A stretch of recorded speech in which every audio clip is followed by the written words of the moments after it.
nabasa sa tula-tula. Noong unang panahon, nagsama-sama sa grupo ang mga Don at Donya. Sila si Don Remolacio, Doña Paguluran, Doña Kalagi, at si Doña Seguro. Sumunod naman si Don Calve, Doña Labadia, Don Kiteri, Doña Bilaulan, Doña Tagyang, Don Solido, Don Galayan, Doña Bautista, Doña Villasete, at Don Ascanio. Isang mapagpalang araw Pilipinas para sa wikang ating ginalakihan.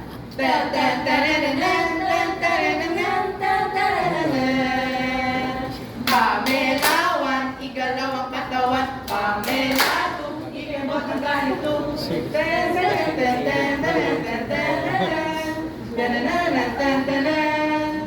Sulok, aking mga kababayan, kay sarap talagang pakinggan ang wikang ginagisnan habang may kalayaan.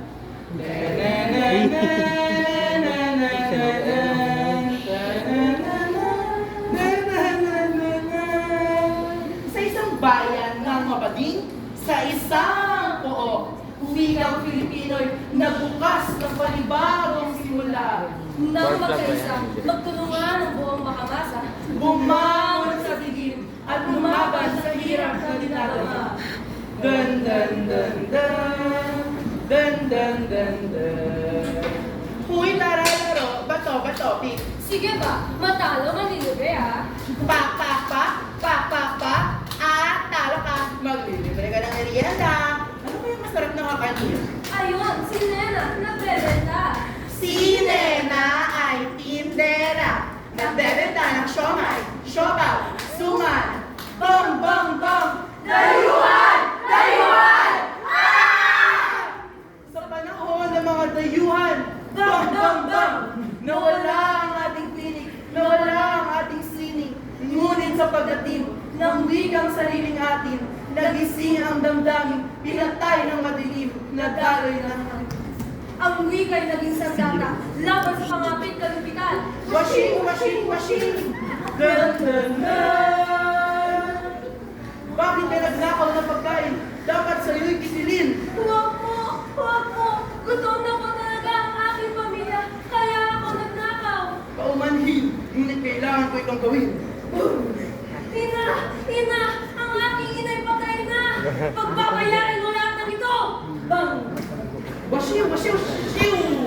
Pagtanim ay bibiro, magapong nakayuko. Ako'y magsasaka, sa lupa'y nagtatanim, ngunit dati hirap sa pagtunawag pakikipag-usap. Haan na sinsina, iti agmula. Naririgat imang-mula nga bagat kakanan! Mahirap magtanim para lang may makain. Tinanggalan ng karapatan ng tangan sa lupang sariling atin. Umalis kayo sa lupain ito. Hindi kami papayag na paalisin niyo kami rito! Pag-aari namin ito.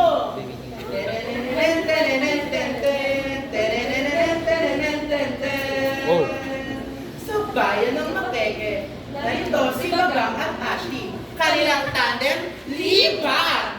Makulit, ngunit sinugod siya na walang alam. Komportable man sa kanyang wika, ngunit napapaligiran ng mga bakal hindi ginagamit ang kanyang wika.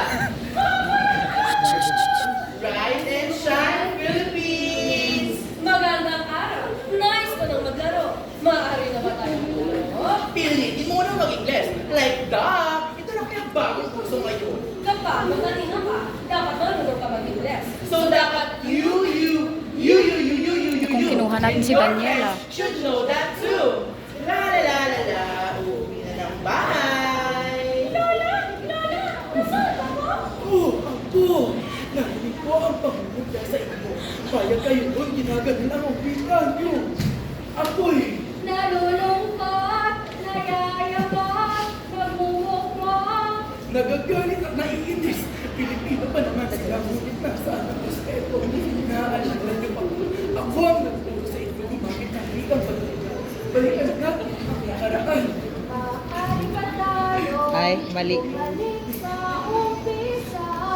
Apakada Sabihin mo, lalaki ako.